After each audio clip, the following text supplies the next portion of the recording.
The Bad Little Owls by John Breck. The Woodsfolk learned the rules about fire. "Take to the water, quick!" shouted Doctor Muskrat. "Climb a tree!" advised Chatter Squirrel, balancing on the tip end of a limb. And they had the Woodsfolk so excited they didn't know what to do. Most of them couldn't climb if they wanted to, and mighty few of them liked to swim. So those who were there tried to run away, and those who weren't came to see what was going on. Tommy Peel's woods were just alive with scuttling and fluttering, all because Louis Thompson had brought a lantern to light his party with. He had brought all sorts of things to eat too, and he planned to sleep all night in the woods and fields in a tent made of one of his mother's blankets. Of course, Louis couldn't think what was the matter with the Woodsfolk. But Tommy Peel's big furry dog Watch, who was with him, knew well enough. He sat there with his tongue out laughing at them. When Tad Coon saw Watch laughing, he got over being frightened, and then he was curious. He waded out of the pond and came over to look at the little sputtery flame dancing inside the lantern. Of course, he thought it was a bug. Most everything that hasn't leaves or fur or feathers is a bug to Tad Coon. Bugs do themselves up in very funny packages sometimes before they're all through hatching. He put out his handy paw to catch it. "Look out!" barked Watch. "Let it alone!" But he didn't say it before Tad had touched the glass with his little wet claw. Before he could jerk it back, the water began sizzling and he got a bit of a burn. "Ow, ow!" howled poor Tad, dancing around with his paw in his mouth. "It's a buzzer with a hot tail!" He meant a paper wasp. "Ow, ow!" he sobbed. "It bit me!" So that scared all the Woodsfolk all over again. Dr. Muskrat knew all about the fires that sometimes burn up the marshes, but Tad didn't, because he's always gone to sleep for the winter before they begin. Nibble Rabbit knew something about them because Watch tried to explain when he told what was happening to Grandpop Snapping Turtle. Tommy Peel's mother was cooking him. But nobody ever dreamed Stripes Skunk would understand. Stripes did know. He knew the rule of tents because his people were friendly with the Indians just like cats are friendly with us housefolk. They hunted around the campfires to catch creepy crawly things. He didn't know the difference between Louie's blanket and a real tent, nor between Louie's lantern and a real campfire because he'd never seen them. So he was just as pleased as though this was a real camp and Louie a real Indian. "Come along," he called to his kittens. "This is the rule of fires. When the men aren't walking around them, you can lie down 3 tail lengths from the light and get your whiskers warm." So down they lay. And weren't they just conceited because all the other Woodsfolk had their eyes popping out staring at them? All this time, Tad was sitting right squash on his bushy tail in the edge of the pond, using all his other 3 paws to hold the poor burned one in his mouth, because it hurt him so dreadfully. At least he thought it did. Tad Coon's always thinking he's killed when he's hardly more than mussed his fur. He made an awful fuss the time Grandpop Snapping Turtle nipped his tail. And after all, Grandpop only pulled a couple of hairs out. "Ow, ow, ow!" whimpered Tad, licking himself between each sniffle. Let's see," said Doctor Muskrat. He began peering at it in the darkness, way off away from the lantern. "Come up here by the fire," giggled Watch. "It's not hurting Stripes. If you don't get too close to its cage, you're all right. It can't jump out and bite you." Now, wasn't that a sensible way to explain about a lantern to the Woodsfolk? It surely is just a little flame of fire all shut up safe inside of its glass, like a goldfish in a bowl. So Tad and Dr. Muskrat crept up close, jumping just a little whenever the flame danced, and peeked at the poor burned paw. It had just the teeniest, weeniest little pinhead of a blister. When Tad saw how very little it was, he felt quite cheerful again and forgot all about it.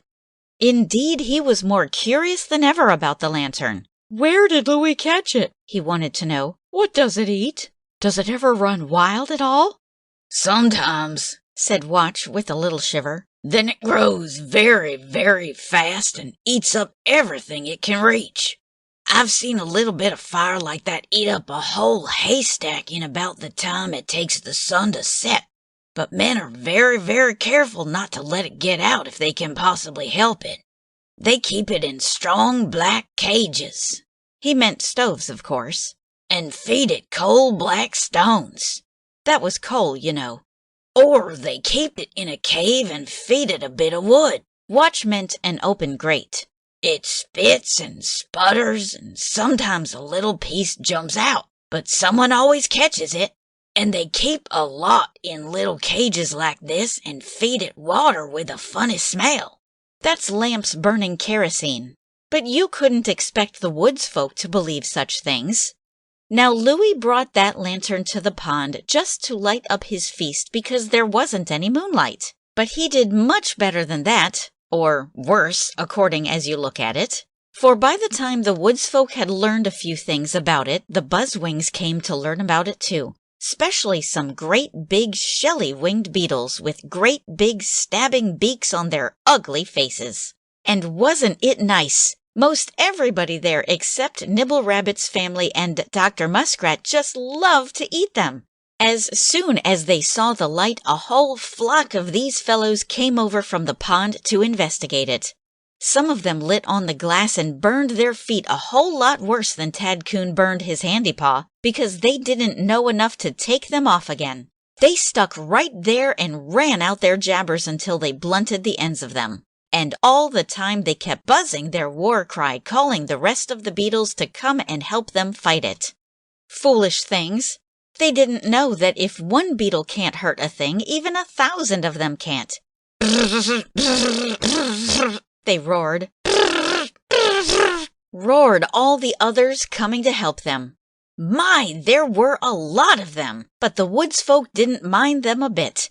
They just thought this was an extra feast Louis had so cleverly provided.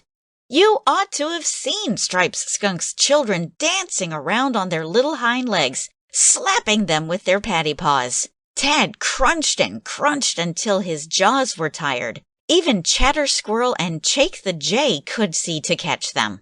They'd snap a bug and then they'd eat some more of Louie's corn. Then they'd go back to the buzzwings again. And the more they ate, the more desperate the buzzwings grew. But they blamed it all on the lantern. It was a long, long time before they got so blind angry that they began to fight everything they saw. They couldn't hurt the furry folk, and they couldn't catch Chaik. But they did get poor Louis Thompson, who was sitting there laughing at their goings-on. Wow, but didn't he squall! He squalled louder than Tad Coon. He hopped around sucking his poor hand just as Tad sucked his handy paw, with all the Woodsfolk staring at him. It didn't take them long to guess what had happened, and weren't they just sorry as anything? Poor Louis. It hurt lots worse than that little bitty burn of Tad Coon's, but he didn't make nearly so much fuss about it. He didn't like even the Woodsfolk to hear him, especially when they were so sorry, and Watch just whined his sympathy, plain as words, and licked the sore spot for him. Even that didn't stop it from hurting, so Louis ran down to the pond and stuck it in the water. Then he picked a bulrush and squeezed the nice, soft, juicy end against it.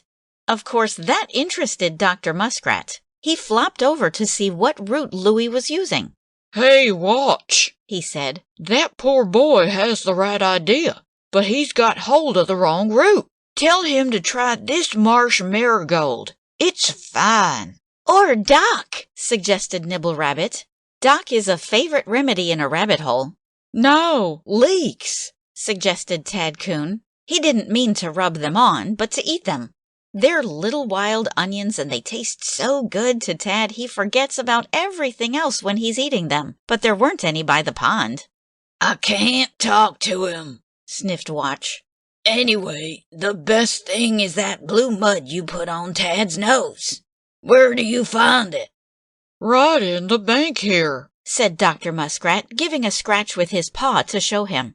And Louis didn't need any more telling. He knew all about that mud himself.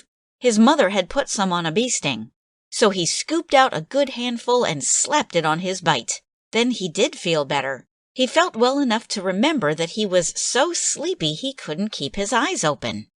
Over by his tent, there were just as many beetles as ever buzzing over his lantern.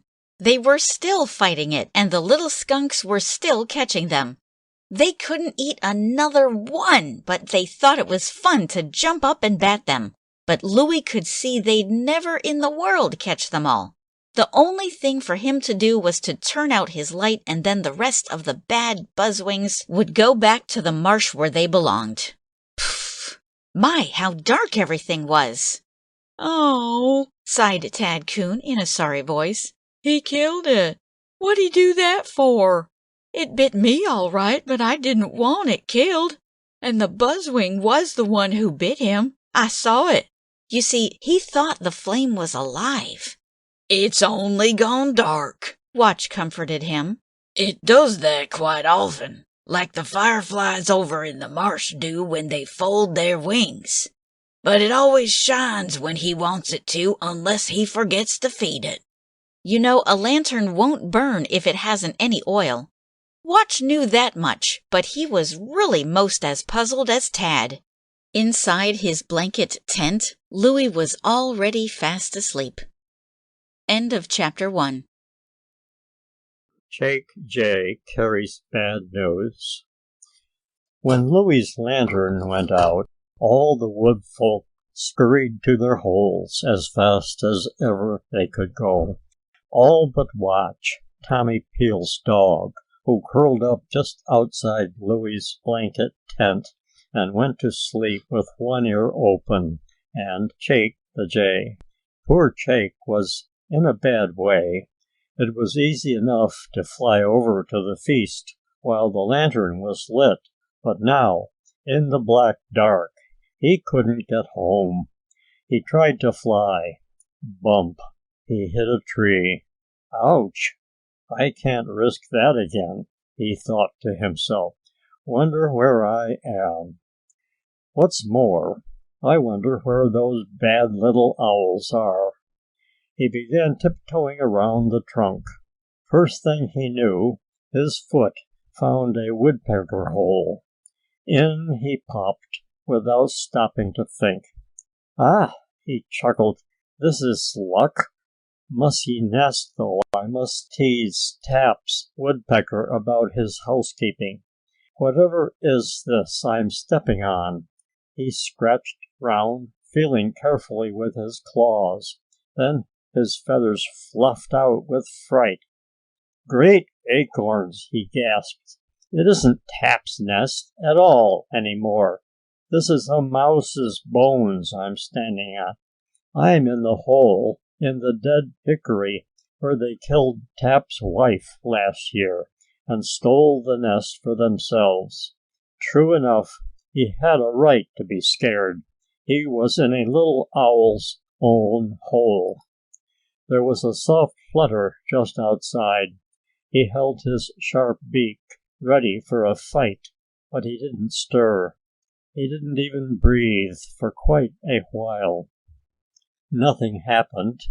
It's the queerest thing, he thought. I should think this place should smell owlier than it does. Yes, and those bones are certainly old. I wonder. Right then a whispering interrupted him. It certainly was those owls. What did you get? Said one. I've got a mouse, a pretty good one too.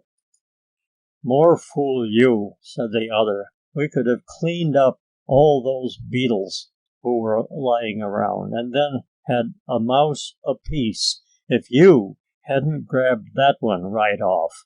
He squeaked, and now that dog is on the lookout for us. Chaik guessed the mice had come out to pick up what the woodfolk left near Louie's blanket tent, where Watch the dog was asleep with one ear open, and the owls found them. Give us a leg, the owl went on. Go get one for yourself, said the other rudely. I can't, whined the scary one. Chaik guessed it was the he-owl. I'm scared of that dog. He moved when your mouse squeaked. I'd have had one too if you hadn't been so greedy. "Oh, here, then. I'll get another easy enough. That dog can't catch me," snapped his wife, clicking her beak. "But this thing has got to stop. We can't be bothered with dogs and boys and everything right here on our hunting ground." "How can we help it?" "I'm going to hunt up Killer the Weasel. That's what the mice ought to have done. He wouldn't kill any more mice than Stripes, Skunk, and Tad Coon do between them. And if he settled here, I can tell you everybody else would have to move away or get eaten. He's the one to bring." "So would we," protested the scary owl. "You can't nest with him anywhere about. He can climb like Chatter Squirrel." "Well, what nesting did we do this year?" she snarled back. "After those nasty jays pulled out all our feathers when they caught us in the brush pile, we couldn't hunt enough to lay eggs, let alone raise a family." Suddenly the he owl, who was much the scarier of the two, put up his beak and sniffed uncomfortably. "I smell feathers," said he. "You haven't been catching any birds, have you? I'm sure it's feathers I've been noticing for the longest while." "Just suppose you stop plaguing me about that young seagull," snapped his wife. "I like eating them even if you don't. It was a good half a hatching ago that I caught her, and you're still yapping about it. The old ones never found who'd taken her." "Luckily they didn't," he said sulkily. "They'd have shouted it all over the marsh. It's no use having the birds picking on us. I tell you, we have troubles enough without that. Now that I've got a full set of feathers growing in, I mean to keep them. This flying about without my tail is no fun." He was so full of his troubles he forgot all about what he smelled.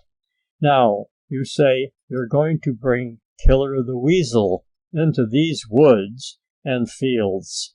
That'll make the most trouble of all. He won't do any more good than Silvertip the Fox, nor Flyfoot the Mink, and they were a whole lot safer for us. They didn't climb.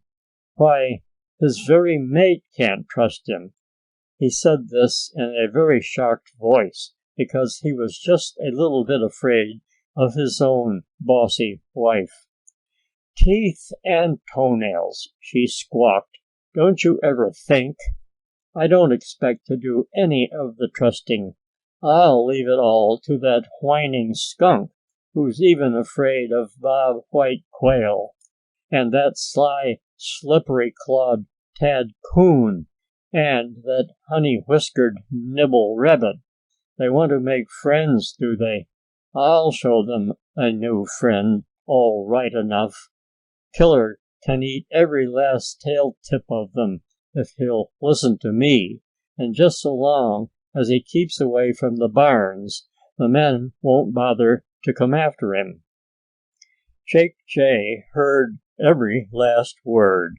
Then he heard one of the owls flit away, but the sound was so faint he couldn't tell whether the other had gone too.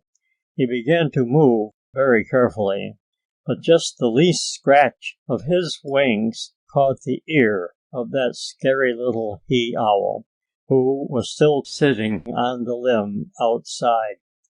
Pit, pit, pit. He clawed over toward the hole. Chaik could hear him sniff. Now he'd look into it and see. "Look, whir!" shrieked his wife from over by the pond. He stopped to listen. She was fluttering about like a crazy bird just outside of Louis Thompson's tent. "Wah! Yeah!" yapped Watch, who had been sleeping with one ear open. "Wuck, wuck, wuck!" answered the bad little bird. who had just been going to peek and see poor Chaik crouching inside, ready for a battle in the dark, a battle which could only have one ending, a bunch of musk blue feathers at the foot of the tree. But the little owl never looked. He flapped his wings noisily because he was too excited to fly in proper owl fashion. Off he flew to help his mate, and that smart Chaik Jay did the cleverest thing. He flew right after the owl. He knew that owl hole wasn't any place to hide in, and he knew he couldn't find his way home. And the only way he could find Watch was to follow the owl. It wasn't any good for Chaik to fly quietly. His wings were so mussed he couldn't anyway. And he couldn't dodge in and out of the twigs because he couldn't see them as plainly as the little owl. All he could do was to follow the sound and be ready to dodge if the bad little bird took it into his head to pounce at him. But the owl wasn't thinking about anything in the world but his mate. He really did love her, even if they quarreled. And he really meant to fight for her as bravely as ever he knew how. But he didn't have to, for she came to meet him, squawking between each flop, so crazy scared that she flew right past him and all but collided with Chaik, who was following close on his stubby tail. Chaik dipped to get out of her way and struck his wing against a branch. He went whirling tail over crest, not a bit like a bird, but quite like a cluster of leaves the caterpillars bite off for an airplane to carry them back to Earth when they want to dig down and make their homes for the winter time. He struck a bush and then went bouncing and sliding to the ground. For a minute he lay there, almost dazed, his poor little head in a whirl. How his poor wing did ache! He listened. It's funny I don't hear Watch, thought Chaik. I certainly heard him a minute ago. He gave a little raspy whisper. "Oh!" came a startled voice right above him. "I thought you were a mouse. Is that you, Chaik?" Watch must have been holding his breath as well as his paw, ready to pounce on him. "Yes," Chaik answered back. "What was all the racket over? What's happening?" "Those pesky whisky tails," Watch answered. He meant the mice. "Stripes Skunk or Tad Coon ought to have stayed to help me. They've been squeaking and scuffling over those corn cobs left after Louie's party, and the beetles Stripes' kittens left lying around until I couldn't get a wink of sleep. Finally I snapped a paw to quiet them and hit feathers instead of fur. I guess I most squashed all the squawk right out of that little owl before I knew who she was and let her go again." "And I wish you'd killed her," hissed Chaik. "Put down your head. Their ears are so frightfully keen and they mustn't hear a word. Listen, they're going to bring Killer the Weasel to these woods and fields." "Great beef bones! They can't! They mustn't! Oh, that's too awful!" "But they will," Chaik insisted. "You'll see. He's going to fool us all into making friends and, well, you know what then. Not even my nest will be safe from him. Not even their own. But they'll take that risk to get even with us because we Jays pulled out their feathers so they couldn't hunt enough this year to do any nesting. Now do you see? End of chapter 2. Mrs. Owl invites Killer the Weasel to the woods and fields. Chaik Jay didn't need to whisper. The bad little owls weren't there to overhear him, as he'd overheard them while he was hidden in their very own hole. When Watch pawed the lady owl, who was mouse hunting right under his nose in the black dark, he spoiled more than her feathers. He ruined the last of her temper, and her temper is as short as her tail at the best of times, as you know. She beat her wings so spitefully that she most took out what feathers she had left.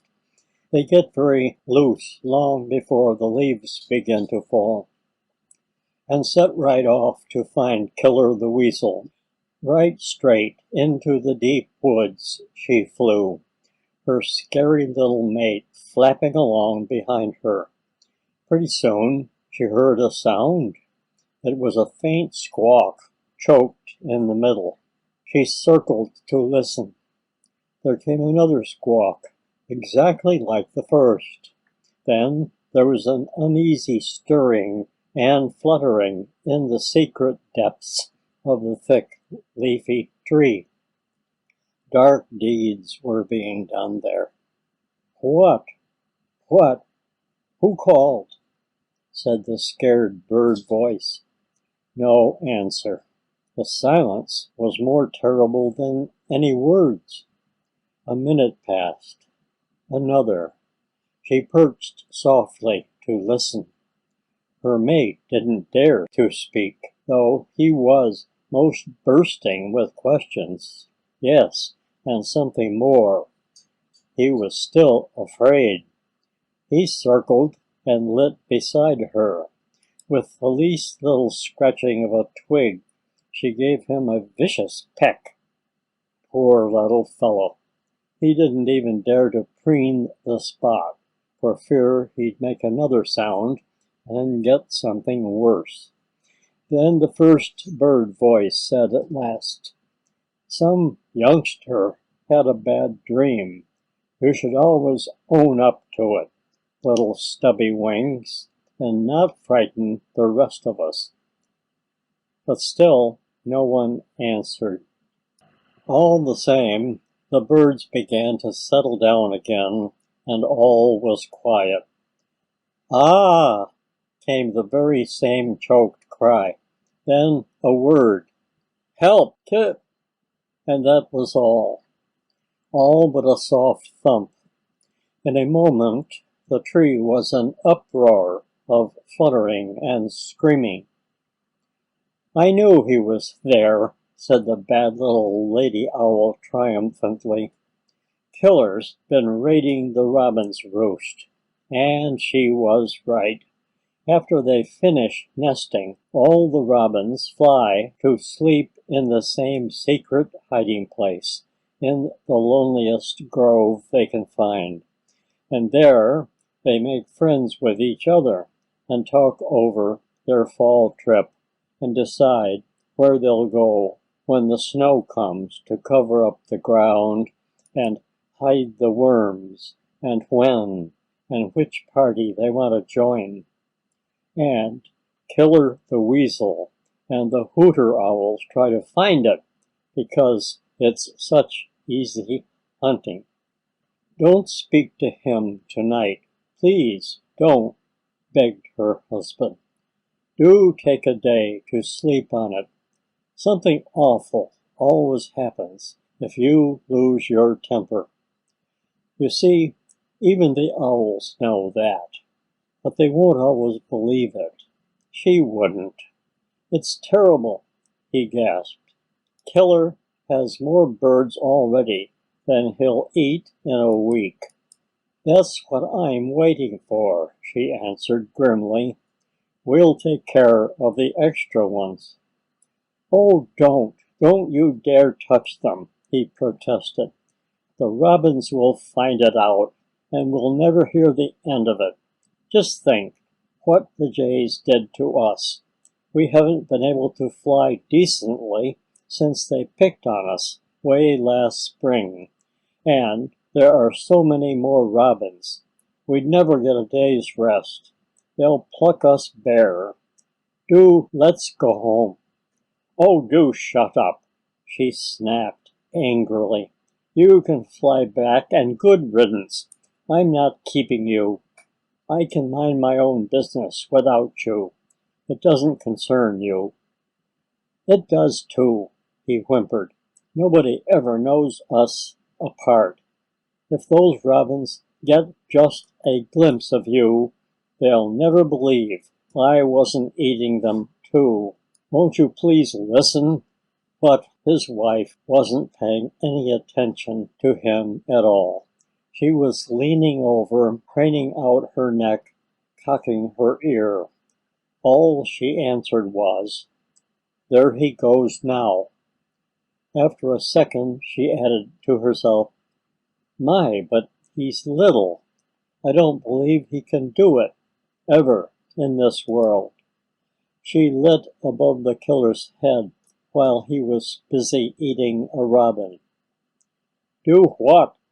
he wanted to know. "Kill," she hesitated.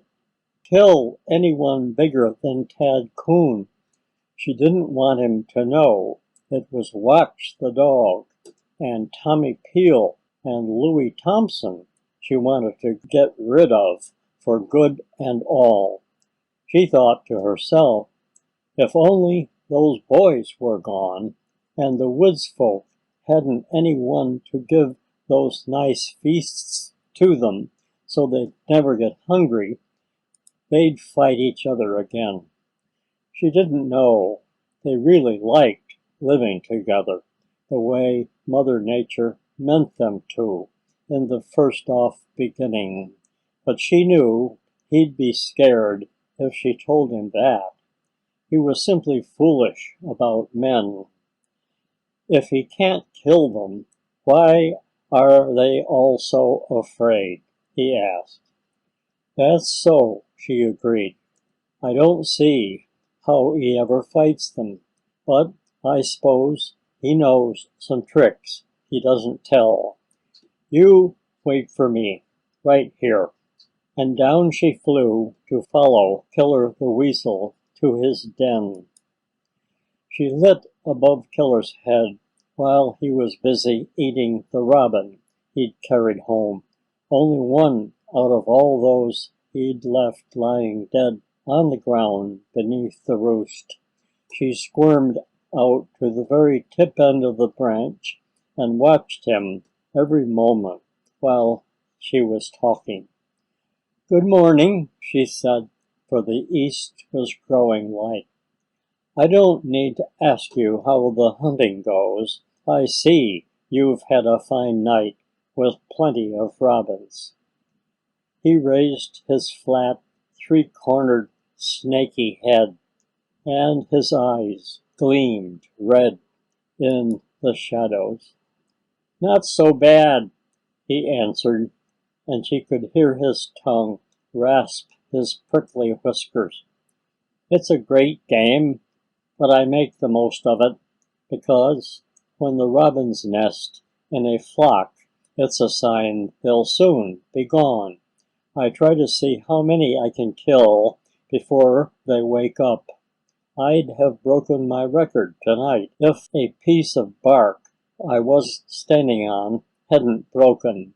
Did you hear that last youngster squall out? The whole flock began stirring. The fun is over then." The owl's claws trembled, so she had to clamp them tight. To kill when he wasn't hunting just for fun, it was enough to make even an owl's blood run cold. But she kept her beak from flattering and remarked, "Very clever. You're quieter than I am. I couldn't help admiring you because I find them almost too big to manage." "Size is nothing," said Killer. "It's all just a matter of brains." "Do you really think so?" she asked in a flattering tone. "Because I know a perfectly wonderful hunting ground if you can manage that awful Coon." "Coon!" exclaimed Killer. "I'll show you how I can handle him. For a Coon!" You ought to have heard the wicked little bird tell him about Nibble Rabbit's delicious little bunnies. Mmm! Didn't his mouth just water for them? But she never said a word about Watch the Dog, or Tommy Peel, or Louis Thompson. She knew if he made trouble for the Woodsfolk, he'd just have to fight their friends. But she didn't know that these little boys had ever and ever so much more brains than a weasel. Fur and Feathers plan a campaign. Next morning, the robins were in an awful flutter when they came down to drink. And when a robin is excited, he just has to tell everybody all about it. You've heard them lots of times, though you don't always understand them. Bobby took his bath in a great splatter and then flew over to talk with Watch while he fixed his feathers. He caught sight of Chaik Jay all huddled up on the bottom branch of a bush. His poor hurt wing that he struck when he went tail over crest in the black dark was drooping. Phew! Whistled Bobby. Chaik looks like I feel. Too mussed up to know my beak from my back toe claw. We didn't sleep a wink last night. Over at the roost, terrible things were happening. Quick! Snapped Watch. What did happen? It seemed to him that Killer the Weasel was standing right beside him. He had to sniff to make sure he wasn't. He was so excited that his back hair was as stiff as it gets when he wants to fight. Well, last night when it was black dark, began Bobby in a scary whisper, we heard a cry, as though some bird were having a bad dream. Then everything was quiet and we settled down to sleep again. Pretty soon we were waked up the very same way. It happened over and over. I had my eyes wide open a dozen times, but I couldn't see a single thing. And my ears are sharp, but I couldn't even hear anything. Yet this morning, a dozen families report some bird is missing. You don't think a ghost bird could have taken them? He meant the big white owl who sometimes comes down from the far north where the storms grow and snatches the sleeping folks out of their pine tree perches. But that only happens in the winter time. It was Killer the Weasel, of course. Sniffed Watch. No, it wasn't, argued Bobby. Killer's been there half a dozen times, but he always leaves dead birds scattered around on the ground to scare us. Then it was the bad little owls, said Watch. They wouldn't dare, exclaimed Bobby, ruffling up his feathers. What do you take us for? A flock of sparrows? a flock of foolish heads. Watch snapped back impatiently. It serves you right. Why do you keep on perching there if Killer knows right where you are? Bobby stared at him with round eyes. If we did move, how would the new birds who come in on every wind find out where we are? How would we get together for the long flight? We robins stick to the robin's roost so long as there is a bird alive to perch there. Said Watch thoughtfully. It would be inconvenient. I see that now. But why don't you fly along? My wings! Bobby almost hopped at the idea. It's easy to see you don't know what business this long flight is. We can't all go together. We wouldn't find enough to feed all of us along the road. We can't afford to spend all day hunting our food as we do here. And a fine mix-up it would be if every bird just left when the whim took him. We leave in regular turn. Mother Nature gives us our first signal when the leaves do the butterfly dance. He meant when they turn gay colors and fall. And our last party takes wing at the turn of the worm. That's when the worms dig down below the icy ground for their winter sleep. I see. Watch nodded. Well then, we'll just have to find out who it is and nip his tail for him. Come along. Bobby Robin really felt quite comforted when Watch seemed ready to help him. Those hundreds and hundreds of birds who weigh down the great elm tree before they get their signal from Mother Nature to fly south are a terrible responsibility. But he didn't see just exactly what Watch could do about it. He dipped along beside the dog's long, easy run for a minute or so. Then he broke out again. But I can't think who it could have been. It was Killer the Weasel or the owls. Watch answered. I'll bet you on it.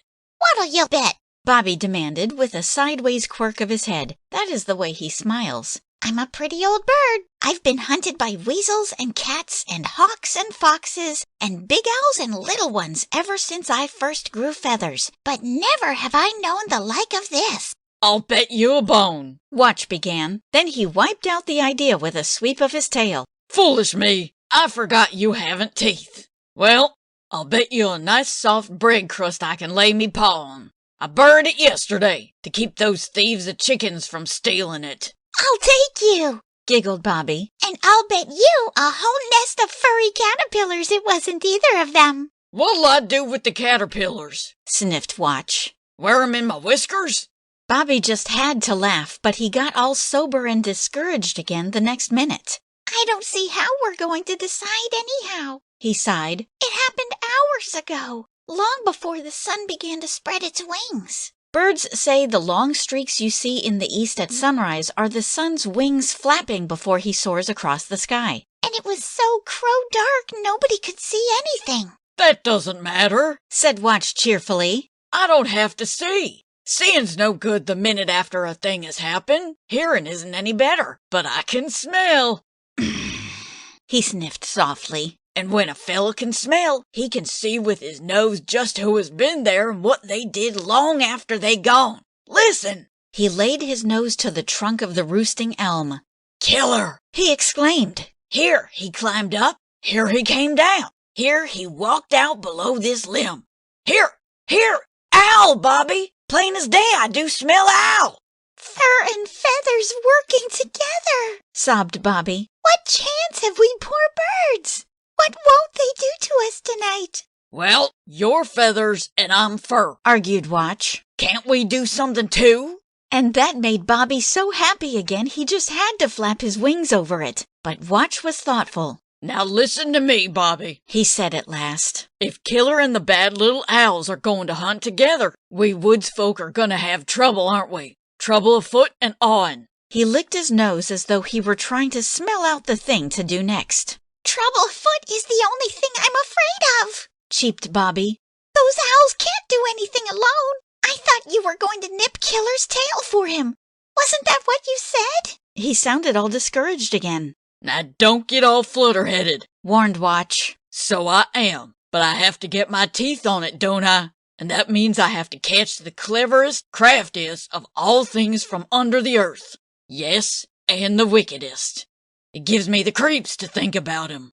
By the great grub who gnawed the moon, gasped the bird, leaning over to get a good look at the big dog. You talk as though you were afraid of him. A great big beast like you afraid of a slinky little thing like him? And then Watch repeated exactly what Killer had told the wife of the bad little owl. It isn't size, it's brains. Nobody is really safe from him. I'm ever so much bigger than Doctor Muskrat or even Tad Coon. But if Killer caught me while I was asleep and got his weasel hold under my chin, even I couldn't bite him back. He's so small I couldn't reach him. That's so, exclaimed Bobby. You'd be no safer than a bird. Oh, yes, I am. Watch was fair enough to explain. I'm the last beast in all the woods he'd try it on. My ears are wide, and my nose is wet, and my long, stiff coat feels every stir in the grass. I wake up with a jump before I know whether I heard or smelled or felt what was coming. But Killer is quieter than a pad-footed pussy.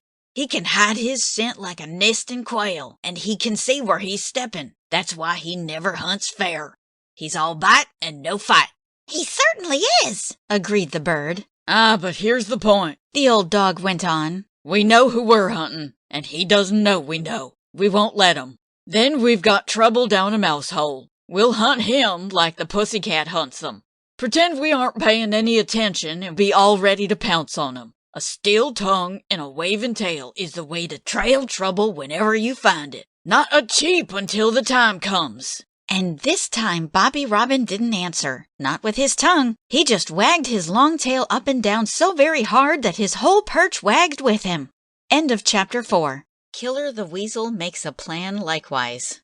With a still tongue and a waving tail, Watch galloped back from the robin's roost, Bobby Robin flitting along beside him.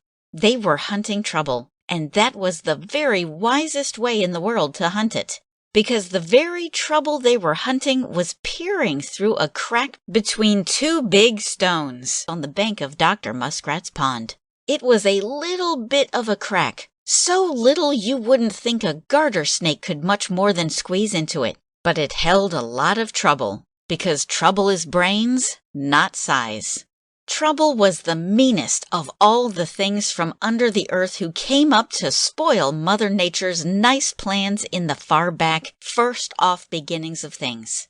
Trouble was Killer the Weasel, with his snaky head and his cruel beady eyes and his conceited smile.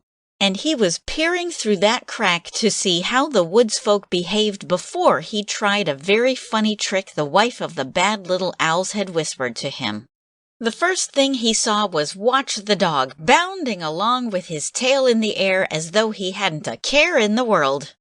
"Oh," said the Wicked Weasel to himself, "that clumsy beast would carry his tail between his legs if he knew I was here."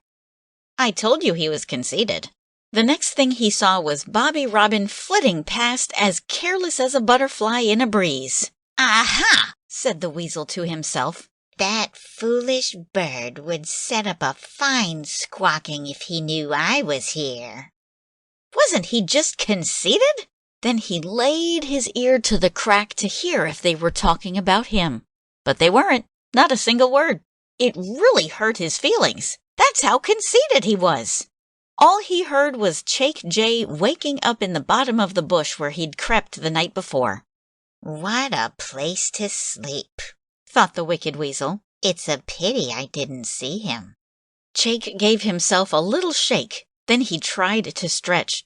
"Yuck!" he squawked. "Ow! My sore wing! Oh, my cramped claws! Whee! My stiff feathers!" "What a noise to make!" growled the Wicked Weasel to himself. "I don't believe he can fly a little bit. Now that dog will make a quick meal of him." But the dog didn't at all. He just said, "Here, Chaik, let me lick the soreness out, the way we dogs do." "No thanks." Chaik almost giggled, but the idea was really funny. "I'd never find head nor tail of myself again if you mussed me up with your great wet tongue. I'd much rather have Dr. Muskrat bring me a blister beetle if he can find one." And the Wicked Weasel didn't know what to make of that. Chaik was sitting on the lowest branch where anybody could have caught him, and Watch wasn't even trying to eat him. Instead of that, he went down by Dr. Muskrat's big flat stone and barked. And instead of diving down to the deepest bottom of the pond and hiding beneath the water lilies, up swam Dr. Muskrat himself, and he flopped on his stone. "What's the matter?" he asked. "Did anyone want me?" "Yeah," called the bird. "I've hurt my wing, and I'm sore all over. I feel like a mouse after a cat has been playing with it." "You do you?" said the good old muskrat, flopping over to him. "Well, you look as if you've been caught in a hailstorm. Let's see what's the matter with your flapper. It isn't broken. Just give it a day's rest." "How about a blister beetle?" asked Chaik. "I feel scary here on the ground. I want to get flying again." "Fine for fur, but no good at all for feathers," the doctor explained. There, don't flutter yourself. I guess you had too much party last night by the looks of you. You'd better be careful about eating. I recommend a little acid. Try an ant or two. Or perhaps you'd like a nice red sumac berry from the quail's thicket. I'll cut down a branch so you can reach 'em." Sumac berry indeed! You know how Chaik loves them! Off he hopped, dragging his wing. "Queerer and queerer," thought the bad beast hiding under the stone. The next thing he saw was Nibble's bunnies trooping down to drink. My, but they made his mouth water, and he could hear all the birds spluttering and splashing at the edge of the sand where it would be easy to catch them.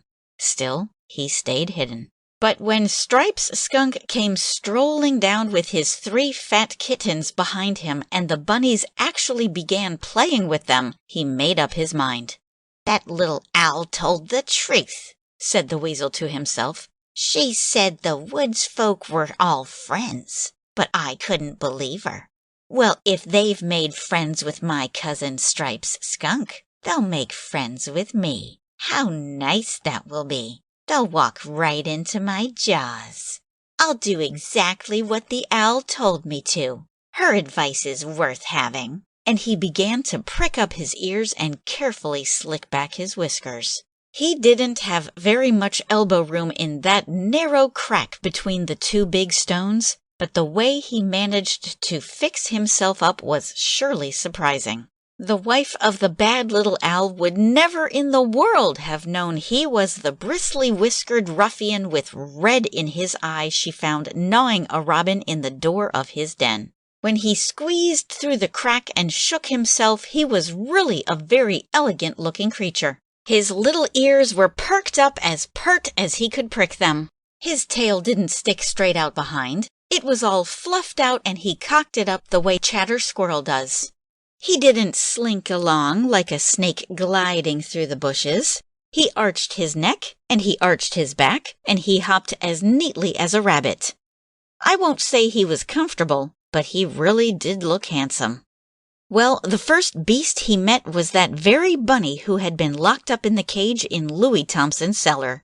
"Good morning, Miss Rabbit," he said in his politest voice. "Can you tell me where I can find my cousin Tad Coon? I've come to visit him." He said that because he wanted to find out where Tad was. He was the least little bit scared he might have to be careful about Tad. The bunny opened her eyes very wide. You remember Tad Coon was the fellow who taught her how foolish she was to trust strangers. He told her that his family ate little rabbits. If this was a cousin of Tad's, she wasn't going to risk being eaten. She didn't even stop to answer. She just flicked her white tail in his very face and made for the pickery things. That's funny, thought the weasel, but maybe she's only young and foolish. So he edged along by some tall grass to where Stripes Skunk was catching some grasshoppers. "Good morning, Cousin Stripes," he said. "I'm your cousin Slick." He thought maybe he could fool even Stripes just a little because he looked so different. "Won't you introduce me to your friends? I'm tired of living in the deep woods. I want to be good and happy like the rest of you." That's what the bad little owl had told him to say. Stripes was most as scared as the bunny, but he could see something the bunny didn't see, something the wicked weasel didn't see either, for that good old dog Watch was standing right behind him, and he looked different too. He wasn't sleek and good-tempered anymore. He was red-eyed and bristly, thinking about what the weasel had done to the poor robins. He didn't take a step, or Killer's sharp ears would have heard him. He crouched for a great big spring, and then... End of Chapter 5. A plan to foil the enemy. "Ah!" came a sound from the little blanket tent. Everybody looked. Then Stripes and Watch both knew what it was. Louis Thompson was waking up inside of it, and in the next instant, Watch the dog and Stripes Skunk were staring at each other all alone. Killer wasn't there at all.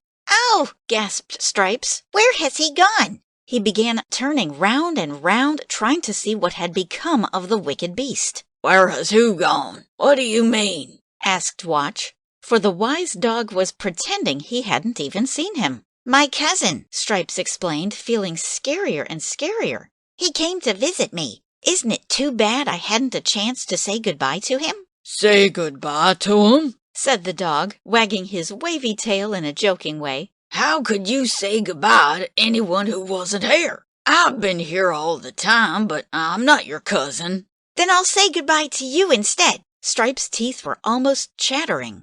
"I'm going. Give my regards to my cousin if you should happen to see him." "Wherever are you going?" asked Watch. He was really puzzled by this time. "I'm going." Stripes couldn't think for a minute where he was going. He just wasn't going to stay in the woods and fields now that that bad beast had come. "I'm going with Bobby Robin on the long flight," he said at last, which was very foolish because he couldn't begin to run fast enough to keep up with a bird when it was flying. Even Nibble Rabbit can't. but he humped himself off in a great hurry, so scared that his hair was all bristling. You know where Killer hid when Louie gave that big noisy yawn? He just slid back into his narrow crack between the two big stones. I'm safe, he sniffed to himself. Nobody can get me out of here, not even that foolish dog. This rock is too hard digging for anybody's toenails. He felt shivery all right enough, because scary folk aren't all bad, but deep down inside them, bad ones are always scary. In a minute, he began to hear his cousin Stripes Skunk asking Watch the dog where he'd gone to. He squinted through his crack to see how soon they were going, and what do you think he saw? He saw Louie Thompson. Yes, even if Louie didn't see him, he saw Louie squirm out from under his blanket tent. First came his tussly head, then came his shoulders. Whoever in all the woods is that? Thought the weasel, and his eyes began to pop. Killer tried to listen, and then he tried to sniff in the direction of Louie Thompson, because he just couldn't believe his eyes. Suddenly, Louie scrambled to his feet and stood up. The weasel's hair stood up too. Now he understood. It's a man, he hissed, and he ground his teeth in a rage. That's what I get for listening to the owl. She knows we're deadly enemies. Just let me get out of this hole without being seen, and I'll hustle back into the deep woods in 2 long bounces and a tail flip. But I'll give that lying little bird a lick with my tongue that won't smooth her feathers. He felt so hateful that he tried to grip his own claws into the hard stone. Louie Thompson washed himself and dug a root, and then he went up to his house to see if his mother had saved him any civilized breakfast. Watch took a good long lap of water, and then he sniffed about. Wonder where everybody's gone, he puzzled. I guess I'll get some breakfast up at Louie's house. They'll be all through long ago at Tommy's. So off they strolled, and the pond was quieter yet. There wasn't anybody there at all. That is, anybody but Killer the Weasel down in his nice, safe crack. And he didn't make any noise either. He'd gone off to sleep. He sleeps in the daytime anyway, and he slept very soundly because there wasn't a sound to waken him. There wasn't a pat, or a flutter, or a chirp, or a squeak, or even a sneeze, because there wasn't anyone to make them, not even a field mouse. This is what happened. You remember Doctor Muskrat prescribed sumac berries for poor Chaik Jay. He even went over to the quail's thicket and cut down a couple of stalks with his chisel teeth. They're very nice, though a bit seedy for us, but that's exactly what the birds like. So he took a taste or two himself while he watched Chaik gulp a fine crawful. "Well, Chaik," he said at last, "I guess Nibble Rabbit can look after you now. I've got a couple of things back at the pond I must attend to." "Don't go back there," fluttered Chaik, suddenly remembering. "I overheard the bad little owls last night just before I got hurt. They say Killer the Weasel is coming to our woods and fields. Whatever will we do about it?" "Time enough to think about it when he comes," said the old muskrat comfortably. "No wonder you tumbled off your perch if you had a dream like that." And that was the very minute when the baby bunny came bounding in. "Daddy Rabbit," she squealed, "there's a strange beast down by the pond." "There! Maybe you think she's dreaming too," cheeped Chaik triumphantly. "It's Killer! Sure as sure! What did he look like?" Now you remember how Killer fixed himself all up, the way the owl's wife had told him to, when he tried to make friends with the Woodsfolk. "Eh?" said Nibble when the bunny finished telling him about it. "That's never Killer." "Then who is it?" asked the sensible muskrat. "There's no such animal as that in all the woods. Not that I've ever heard tell of." But even before Chaik could answer him, in galloped Stripes Skunk. "Hey, where are my kittens?" he gasped. "Call your bunnies, Nibble! Run for your lives, everybody! Killer has come to the pond!" And Doctor Muskrat and Nibble Rabbit and Nibble's mate and all her bunnies and Stripe's own kittens who came gliding through the tunnels under the pickery things looked at each other with their eyes as big and round as so many thorn apples, they were so scared. Chaik Jay was the first to speak. Poor me, he wailed. He'll eat me before sunset. My wings simply won't fly. I can't make it. Can't you hang on by somebody's fur and come along? Suggested Nibble anxiously. It's too slippery, sighed poor Chaik. I'd slip off and get hurt again. Listen here, Chaik, said Dr. Muskrat. Your claws can still climb. This thicket is full of little fine twigs that won't begin to hold up Killer. He's as heavy as I am. Couldn't you hop up and perch in the middle of 'em? Yes, exclaimed Nibble enthusiastically. And the pickery things have thorns all over them. They pick as hard on the top as they do on the bottom. Killer hates them. Chaik tried, and he found he could move a great deal better than he could that morning. He slipped and stumbled and scrambled and flapped his well wing and squawked as softly as he could when he bumped his sore one, but climb he did. Flit along, he chirped cheerfully in a minute. I wouldn't ask a better place to perch in. He didn't feel as cheerful as he sounded, but he didn't want them to get into trouble by waiting for him. All right, thumped Nibble with his furry feet. That's safer than whispering. Then he remembered, but where are we going? To the marsh on the faraway side of the deep woods where the sun goes to sleep? The Woodsfolk didn't know that the sun went a great deal farther than that. The near side of the marsh was as far as any of them had gone. We can't run fast enough, mourned Stripes. He'd catch up with us before very long.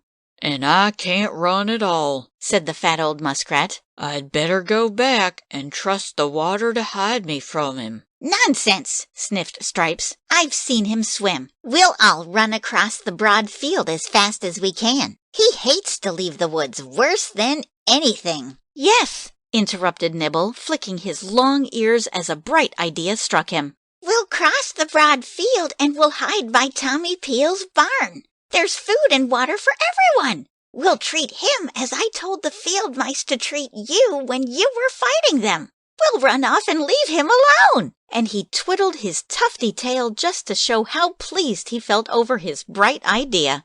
End of chapter 6. The cleverness of Chaik Jay. Poor Chaik Jay felt a lot sadder than he looked when he saw the Woodsfolk go skipping across the broad field one at a time so nobody would notice them on the way to Tommy Peel's barn. But he was a pretty sensible bird. I'm glad they're gone, he said to himself. That was a fine idea of Nibble Rabbit's to go away. Killer won't stay here long if he finds there isn't any hunting. Pretty soon he was very busy exercising his stiff wing and thinking, I can reach every sumac berry in this thicket. They're fine eating. I feel better every minute. I'll be able to fly before very long. If I can't fly across the broad field tonight, I'll surely be able to do it in the morning. He really did feel better. That was the funny part of it. It wasn't long before he had his feathers all prinked up and his crest perked as sassy as if he were going courting. It's too bad about those foolish mice, he thought to himself. The bad old weasel can live on them for a long time if there's nobody else here to hunt them. He thought harder than ever. It would be nicer yet, he said after another minute, if the mice would go too. Killer can't eat clams and snails and bugs and roots and such things like the rest of us Woodsfolk. He'd have to go away. But how could Chaik do that? Just one lone blue jay with a hurt wing. He kept on thinking all the same. He thought so hard his head needed scratching. At last, he began to have an idea. Isn't it a lucky thing they did leave me here? I can talk more bird and beast talk than anyone else in all the woods and fields, except Meow the catbird. I wish he'd happen along. I do. I could use him. If we could warn all the birds, Killer would never be able to catch one. But the mice... And just then someone did happen along. It wasn't Meow, but listen, it was the hop toad. You know him, so terribly scary ugly, but nice as anything. The one who found Nibble Rabbit's lost bunny. Well, the hop toad called in his funny gulpy voice, "Chirpy, Chaik Jay. Do you see anything of the rain?" He loves rain because it makes the wings of the bugs all waterlogged, and it's easy to catch them. "Chirpy, Croaker Toad," Chaik answered. "I can't see a sign of it." "It's coming all the same," gulped Croaker. "Floods of it. I feel it." "It is?" asked Chaik eagerly. "Mice! Oh, mice! How they hate it!" And he bounced on his perch until Croaker Toad stared with his big round eyes. But a lot Chaik cared. He carried on at such a rate that a big saw-billed duck slanted down to see what was the matter.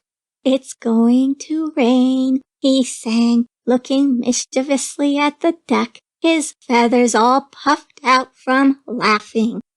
"Of course it's going to rain," quacked the duck, making a gawpy face with his long red bill that set Chaik giggling all over again. "It's going to rain hard, and it's going to rain soon. You won't find it a laughing matter, old soggy feathers. A duck never forgets to tease the other birds about not having a nice waterproof coat, you know." And off he flew. But Chaik Jay didn't care a wormy thornapple what the duck thought about him. He was just waiting for a field mouse. The very first time he heard one stirring out in the thicket, he called, "Hey! Who's there? Is that you, Nibble Rabbit?" He knew it wasn't Nibble because Nibble had gone away, but he said it on purpose. "No," came the answer, "it's Scritch Mouse." But I tell you he felt kind of flattered at being taken for someone as big and important as a rabbit. "I haven't seen or heard anything of him since this morning." "Chirp-chiree!" exclaimed Chaik impatiently. "I do wish he'd come. Won't you peek in his hole for me and see if he's there? I want to get along myself before it comes." "Before what comes?" asked the mouse. "I'm perfectly sure he isn't there." "Before the rain, of course," answered the clever bird. "Everyone else has run away, but I was to wait and warn him. There's the most terrible rain coming. I just heard about it from the saw-billed duck. No mouse would ever dare to ask questions of a sawbill for himself. The bird would eat him as easy as quack at him. So Chaik went right on adding to it. The birds coming down from the north had to swim 2 days instead of flying. It's going to flood these woods and fields from the brush pile to the robin's roosting tree, maybe worse. It's the worst." "Well," interrupted the mouse, "it's a funny thing nobody told us." "Oh, nobody told me not to tell you," said Chaik. But you haven't been very friendly with the Woodsfolk lately, have you? Scritch ran as fast as his claws could catch on the ground. He ran straight to the stump where Great-Grandfather Field Mouse, who's so old his ears are crinkly, lives with his family. Everyone was taking an afternoon nap when he bounced right in and woke them. "Quick, quick," he squeaked. "An awful thing is happening. We must run." Great-Grandfather Field Mouse raised his rumply head and blinked at him. "Eh? What? Who's that? Was anyone chasing you?" he asked. "No," said Scritch. "It's worse than that. Hurry! The rest of the Woodsfolk have gone already. Every last one. Oh, they left because they're afraid of Killer the Weasel," sniffed the old field mouse. "But we're not going. He can't eat many more of us than they do themselves. He isn't like a bear who could tear this stump right open and kill us all. But you don't know about that. Bears were long before your time. They were long before Great-Grandfather Field Mouse's time, too. But he's always pretending." The fat old fellow set to combing his rumpled head with a stiff hind paw. "That isn't why they've gone," squealed Scritch triumphantly. "They just pretended that it was. They've gone because the ducks say there's a terrible storm coming.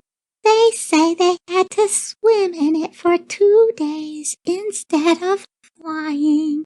They say Doctor Muskrat's pond is going to grow so fast it will swallow up the woods and fields, and we'll all be drowned." "That's what they tell you," sneered the old mouse. "They don't like to own up that they're afraid of a little beast like Killer.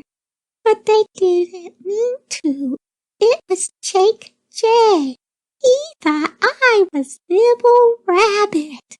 But wasn't Scritch proud when he remembered Chaik took him for Nibble? "And Chaik said they didn't warn us because we weren't friends." "They didn't they?" snarled the old mouse. "We'll show them if we'll stay here and be drowned." That settled it.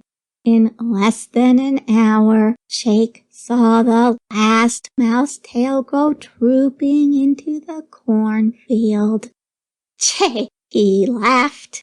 "Now, Killer, you'll have a hard time finding anything to eat around this pond. I'll give you 2 days to go back to the deep woods where you belong, and you'll be a whole lot thinner than when you came, old Slinky Sides." It was true. There wasn't a single bit of fur for Killer to put his teeth into when he woke up from his daytime sleep and went hunting. But Chaik was determined. Killer wouldn't make his supper off a bird either. Every time one lit to drink at Doctor Muskrat's pond, Chaik would send it away.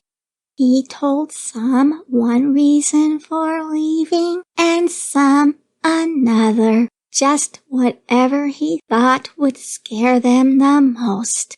Once a whole flock of gorgeous little fellows swooped down, and he was puzzled. They were warblers from the faraway south.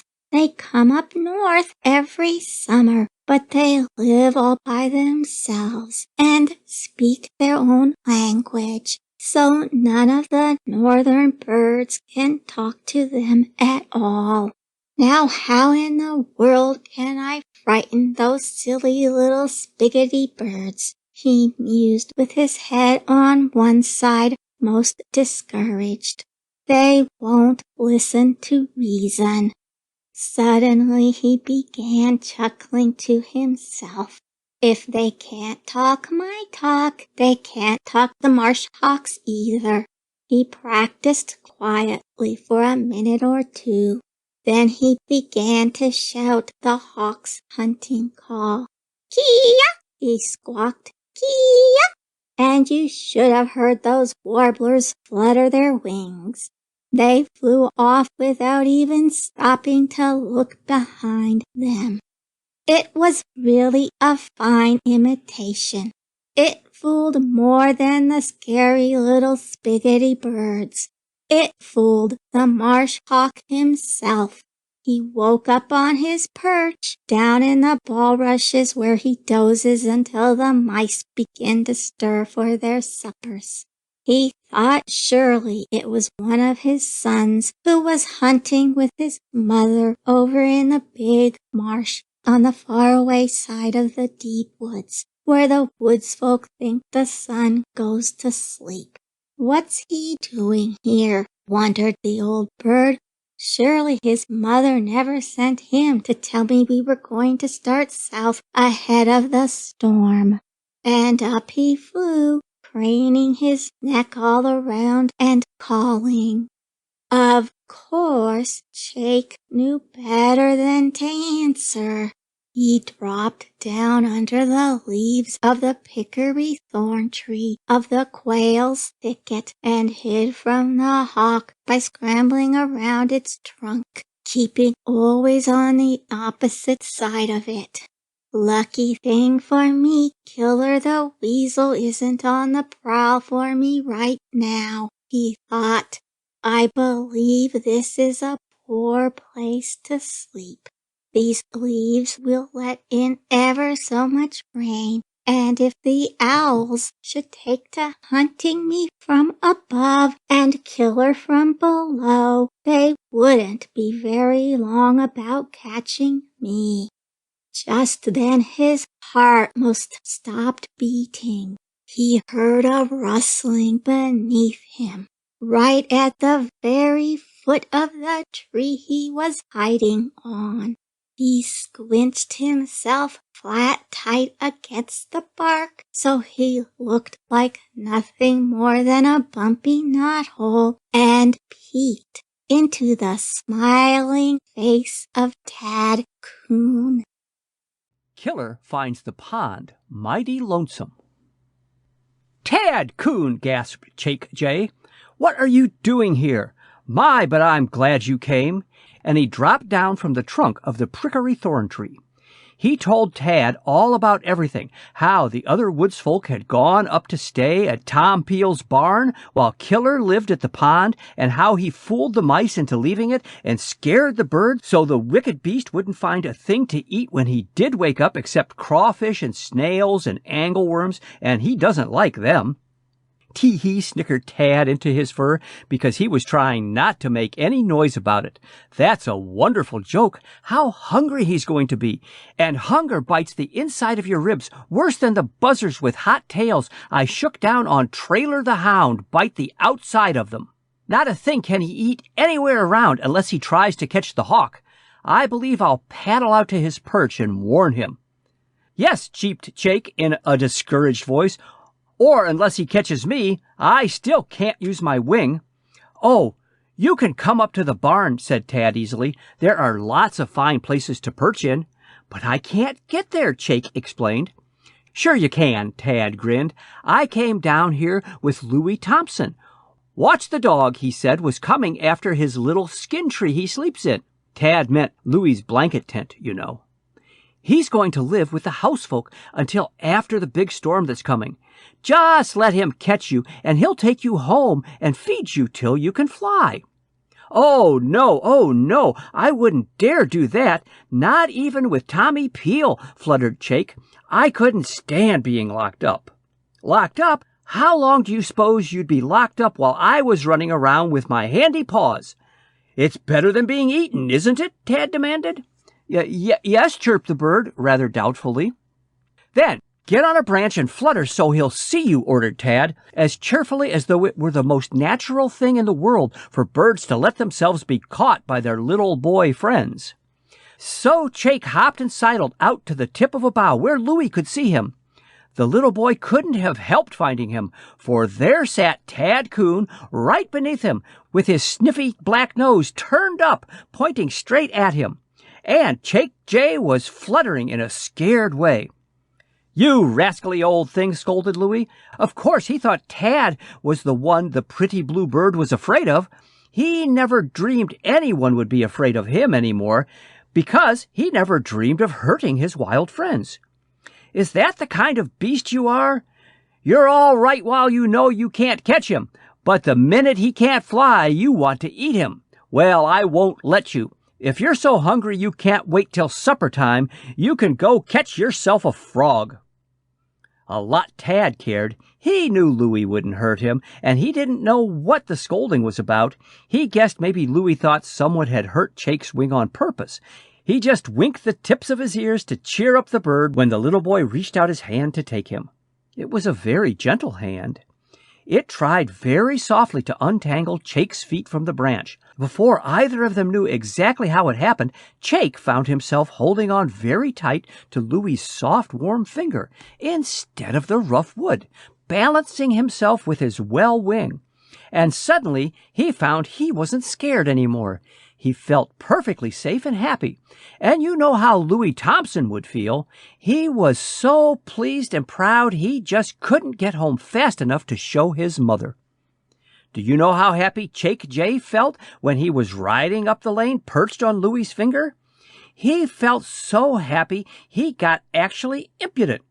He looked up at the marsh hawk, still skimming over Doctor Muskrat's pond, wondering who had called him, and gave the hawk's hunting call again. That brought the hawk circling right over them.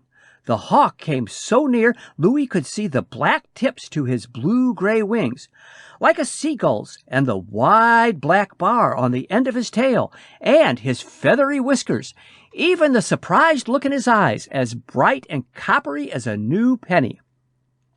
"Well, I'm ruffled," he exclaimed, quite indignantly. "Were you the one giving my call?" "Surely," said that very impudent jay, bobbing his head and flicking his own striped tail. "I thought you might want to know there's not a claw stirring in these woods and fields except yours and Killer the Weasel's and those of the bad little owls." "Ha! The hawk made a cup of his tail and wings and hung above them for a moment while he thought this over. "Thanks," he said, and his voice wasn't nearly as harsh. "I'm glad to know it. If that's what's going on, the pond is no place for me. He's not a very big hawk, you know, not nearly as big as the fine red lady hawk who came to help Striped Skunk kill the crook-tailed snake, which stole eggs from the meadowlarks. He had a good reason to be afraid of Killer. So round he turned, and Louie saw the queer white patch on his back that you only notice from behind go jogging off toward his mate on the far-off side of the deep woods. So when the wicked weasel woke up and squeezed himself through the narrow crack between his two stones, he didn't see anyone at all. "That's queer," he thought. "It's certainly supper time for those juicy little rabbits." He listened. He didn't hear anyone at all. So he began exploring, with his nose to the ground, and he could smell where all the woodsfolk had been scuttling around, tracks and tracks of them. That satisfied him. "They'll be coming down for a drink before long," he told himself. "I'll just step under this bush where they won't see me too soon and wait for them." Trouble comes home to the bad little owls. Well, Killer waited and waited and waited, but nobody came. Nobody unless you count the bats. Killer didn't, because only a bird can catch them when they're awake, and it's a mighty lucky bird if it does. He got hungrier and hungrier and hungrier. Still nobody came. And the hungrier he got, the madder he was, because the little screecher owls had brought him there. He thought they were playing a trick on him, so he began to slip from one tree to another, hunting for the one they perch in. On the ground, under an owl's perch, always has little gray wads of fur and feathers and bones beneath it, the leftovers from the last food the owls have been eating. If there are very many weasels and cats to bother them, the owls neatly carry these to some other tree than the one they sleep in. But these bad little owls were too lazy to attend to their housekeeping. Killer put his nose into a whole pile of this rubbish the very first thing. "Robin," he sniffed. "Let me think. That owl said she didn't hunt robins. Then she stole them. She stole them from under the robin's roost. I'll teach that owl to let my birds alone, just exactly wherever I choose to leave them. She stole those robins. But he pricked up his ears because he heard the little owls begin to talk on their perch just over his head. "I wonder if Killer and the Woodsfolk have made friends by now," said one. "I've been listening ever since I woke up, and I haven't heard a thing." Few beasts can move so quietly that an owl doesn't hear them, even if he's listening, thought Killer proudly. "Of course they've made friends," said the lady owl. "If they made friends with Stripes Skunk, of course they would with him. He's ever so much smarter, and I think he's much handsomer." She did, too. Owls think it's fine to be fierce-looking. "But what if they don't?" insisted her mate. "Why, then I'll show him where they have their holes and help him hunt them. That's all," she answered. "Aha!" said Killer to himself. "That won't be a bad plan. I won't quarrel with her yet. I'll let her help me all she can before I get even with her. All the same, I want to know what that man is doing out here and why she didn't warn me." He meant Louis Thompson. If those little owls had known there wasn't another thing for him to eat in all the woods and fields except the frittery bats, which he couldn't catch, and Chatter Squirrel safely hidden in his secret nest, they'd have had the appetite scared right out of them, and that's the most you can possibly scare an owl. But they didn't. So there they perched, feasting on the robins they had stored in their hole, which they used for a pantry. "Speaking of holes," said the little he-owl, "I've been wondering if we oughtn't to look up some more. This one we have will never hold all we have to hide when that weasel begins killing the woodsfolk." "It's no use," answered his wicked little wife. "Those woodsfolk are all too big for us to carry. We'll have to eat them where he leaves them, like we did when Silvertip was doing our hunting." "Silvertip," bristled the weasel. "Oh-ho! I remember that fox. He couldn't catch me. I'm too smart for him. But I'd better keep an eye out. I wonder where he is now." "I wish Killer would catch some more robins," said the little he-owl, wiping his beak clean of the feathers that were sticking to it. "They're very convenient, and we've eaten all but the very last one. Shall I get it?" "Mm-hmm," the weasel nodded to himself. "Now I understand. You birds invited me here to do your hunting, did you? Well, I'll see to it you don't get anything you don't earn." But of course he didn't say it. Not yet. He wanted to hear what else they'd talk about. "Only one robin left," exclaimed the lady owl. "My claws! Who'd have thought we'd eat those birds all up in such a short time? You must have been at them while I was sleeping, you greedy thing. I've had hardly any of them." She clattered her beak at the other owl so angrily that he moved away from her down the limb. "You've had as many as I have," he whimpered. "Can't we show Killer the stump where the mice live? They'd be easy to carry, and he'd kill any amount of them." "Fine," she agreed. "We need them. There's going to be a storm."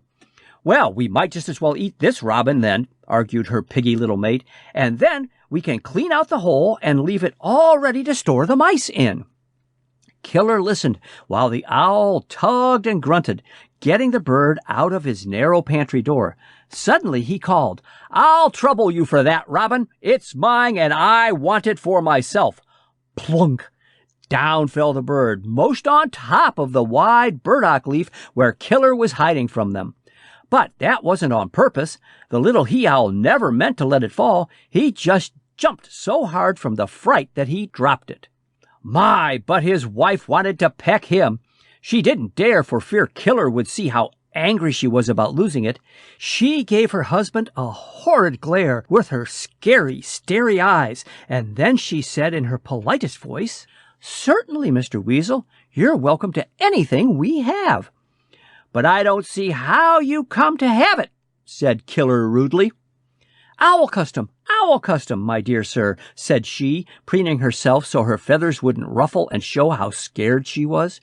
"We pick up the odds and ends you clever hunters don't care about, and store them up here in our hole. You can see it from where you are, and I'm sure I hope you'll help yourself whenever you feel like it." All this time she was saying to herself, "That's the last thing we'll hide in this hole, now he knows where it is." Wasn't she deceitful? "You are very kind, I'm sure," he said more politely, "but I've hurt my paw so I can't climb." He said that because he hoped the owls would go on roosting there so he could come and catch them in the daytime if he wanted to. "Isn't that too bad?" she sympathized. Really, she was glad, her feathers unruffled again, now that she felt sure he couldn't sneak up on her while she wasn't looking. By this time, he was picking the robin's bones. Pretty soon, he licked his whiskers with a raspy tongue. It made cold shivers run through those bad little birds. Even the lady owl was sorry she'd brought him to Tommy Peel's woods and fields. That's what she got for losing her temper. She wondered how long he'd been listening and what he'd heard. The wicked weasel knew just what she was thinking about. He said in a voice as raspy as his tongue, "I heard you say something about a mouse's stump. That sounds like a quick place to get a full meal before this storm that's coming. I'll ask you to take me there so I won't have to waste my time hunting for it. But first, I want to ask you some questions. Come down here so I don't have to shout. Come along." His wife stared at the bad little owl, and the bad little owl stared back at her. Their eyes grew wider and shinier, and their clothes felt pin-featherier than ever they had since the day those birds were hatched. But my, they were scared. Slowly they both turned to stare down at Killer the Weasel, who sat beneath their tree. And let me tell you, he wasn't the handsome, slicked-up beast with the prickly ears and the arched neck and the fluffed tail who had tried to make friends with the Woodsfolk. He looked too sharp-toothed and snaky for anything. "Hustle!" cried Killer in his raspy voice. "I'm not going to shout at you way up there for everyone to hear, and I'm not going to hunt until I know several things that you forgot to tell me when you invited me here. But we've no time to waste. If this turns out to be a 3-day storm, we'll be hungry enough by the end of it, even if we get a good meal before it begins. Come along." He fixed his eye on the lady owl, and she saw a red spark gleaming in it. She didn't mean to come, not she, but somehow she couldn't seem to help herself. Before he knew quite what she was doing, down she came. She grabbed at the springy, prickery stem of a wild raspberry. No bird in its sane senses would ever think of perching on one, and there she hung. But she knew he could jump right up and catch her. "Now," he hissed in that dreadful whisper things from under the earth use, whether they wear fur or scales, "where's Silvertip the fox, my deadly enemy?" "Silvertip? Oh, he's duck hunting in the big marsh, way off the other side of the deep woods," lied the owl. She didn't dare tell him Silvertip was dead. "Ah," growled the weasel. "Well then, why didn't you warn me about that man?" He meant Louis Thompson. "Did you think I wouldn't know these woods are full of his jaws, just gaping for me to put my foot in one?" He meant traps, of course. "Whoo!" exclaimed the owl. "That man hasn't any more jaws or claws than a hop-toad. Men don't get them till they're grown, and he's just a little harmless wild one. He never hunts. He lives on corn. Once in a while he comes over here for a root from Doctor Muskrat, who owns the pond, just like the other wild things do if they're sick or hurt. Then he goes back again." "Hey, what's that? A wild man? There isn't any such thing," snarled Killer. "Well, he's wild. You could see for yourself even the rabbits weren't afraid of him," the owl kept on arguing. The weasel thought for a minute. That certainly was true. So were the corncobs, left from Louis's feast he saw piled beside the little blanket tent. "All right," said he, "then show me the mouse's stump. Flap along, bird, flap along." The big rain puts an end to evil doings for a time. I'll just tell you, the wife of the bad little owl was glad to get on her wings. She flew so fast that her mate, flying along behind her, said, "Hey, Killer can't keep up with us at this rate. Where are you going?" "I'm scared to death of that wicked weasel," she answered. "I'm going as fast and as far as ever I can." "What a way to talk!" he hooted indignantly. The poor fellow was hungry. No wonder he was cross. Just as soon as he gets a good meal, he'll be friendly again. We can't change our hunting ground with the storm coming on. There won't be any grasshoppers to speak of, and it takes so many of them to make a meal. We mightn't have the luck to catch a sparrow, and we wouldn't know a single mousehole.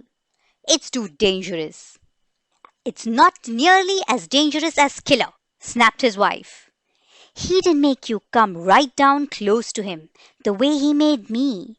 He could have got me. I won't risk it again." "He made me give him that robin," answered the little he-owl. "But I don't care a bit. I'm tired of eating robins. Think of all we had to carry home from the robin's roost. And we didn't help him kill a single one.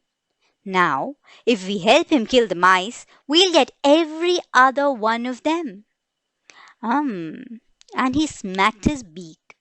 Wasn't he just a greedy little bird? His mate wheeled around to think it over. She certainly didn't like the looks of that storm. Besides, it wouldn't hurt to show Killer the stump. The minute he took his eye off her, she'd hide and she wouldn't come back until after he had eaten and gone. She could hear him calling. Her mate answered with the funny little yap owls use between them when they are hunting together. Down she dropped, but she gripped her claws good and tight into the branch of a tree near the mouse's stump before she called, "Here we are!" Panted the wicked beast. "I didn't know where you had gone." "Lots of tracks here." "All right, enough," he chuckled. It was inky dark, so of course he couldn't see that the footprints of the mice were all leading out, and none leading back in again. You remember Chaik Jay had sent every little tail scuttling out of the woods and fields as fast as mice could run? Scritch, scritch! If great-grandfather Field Mouse had heard Killer's claws tearing at the rotten wood, he wouldn't have boasted that no one but a bear could break in and eat them. Then, boom, crash, rip, splash! Down in one blinding sheet came the first rain of that storm. It was surely a bad one. The hop-toad was right when he said that there was going to be rain. Floods of it. There was. And there was wind and lightning and thunder and terrible squeaking and squawking and rustling and pounding. All the noises that make a storm such a scary thing. Of course, it wasn't as bad as Chaik Jay told the mouse it was going to be. But the mice didn't know that. They were all hidden in the stone pile by the cornfield fence, or in the logs and stumps in the deep woods. Some of them even went all the way up to Tommy Peel's barn and hid in the straw stack. They didn't hide in the haystack because... But first, I want to tell you the rest of what happened down by Doctor Muskrat's pond. The owls tried to fly home, but their wings got so waterlogged with the rain that they had to creep into the hollow oak that was blown down in the terrible storm. The time Nibble Rabbit rescued the Woodsfolk who were living in it and had a storm party in his little cornstalk tent. Killer tried to hide in his crack between two stones in the bank of Doctor Muskrat's pond. But the water found him. First, it trickled in from the ground above where Louis Thompson's little blanket tent used to stand, and most washed him out. And then the pond grew fuller and fuller and higher until it most drowned him. So he had to go out in all that rain, gnashing his teeth and swearing. "Those pesky little owls," he snarled. Only he said something worse than just pesky. I'm going to drag them out of their snug hole by their scrawny little necks and eat them and live in it myself till the storm is gone. Up he climbed. His paw wasn't hurt a bit. When he told the owl it was, he was only pretending, you know. Of course, the owls weren't in it. He squeezed into it himself. But it was so small for him, he had to double all up inside, and the mouse bones in the bottom of it were very uncomfortable. Wasn't he starved and squirmy and peevish, the wicked thing? But the Woodsfolk weren't. Nibble Rabbit knew his way about Tommy Peel's barn quite as well as he knew his way about the woods and fields. And that made Silky Ears think he was smarter than ever. Doctor Muskrat learned from the white ducks, who aren't nearly as stupid as they look, all about the ponds the rain was making, so he was happy. And Striped Skunk had the finest hunting in the world in the haystack. He stationed one of his kittens at each of the rat holes, so whenever Alpha's sons or grandsons tried to dodge out of the stack to hunt a meal, someone was sure to catch him. He turned into a feast instead of finding one. So they were all very comfortable and happy, except the bad rats. Pretty clever of them, wasn't it? But you forget that Killer was clever too. Though I don't blame you for that. So did the Woodsfolk. They never dreamed that Killer would find out where they'd run away to, or that he'd be bold enough to follow them. People always forget that the old saying, "He who fights and runs away may live to fight another day," doesn't mean that he who runs away gets out of fighting for good and all. No, it was war to the tooth in the end. Fur and feathers fought together on both sides, for the bad little owls kept right on helping Killer. They didn't dare not to. And every decent bird was more than willing to wear out his summer wings if need be to help good old Doctor Muskrat and his friends. So it was pretty even. But the Woodsfolk won in the end, 'cause they had help that was neither one nor t'other, feathers or fur or even skin or scales. It was something Mother Nature herself had never dreamed of in the first off beginning of things. It was, "Why, great beef bones," as Watch would say, "here I am at most the very last line in this book." Well, you'd better copy that, wise dog, and think about all the nicest things you know to keep from worrying while you wait for the next story to find out just what it was.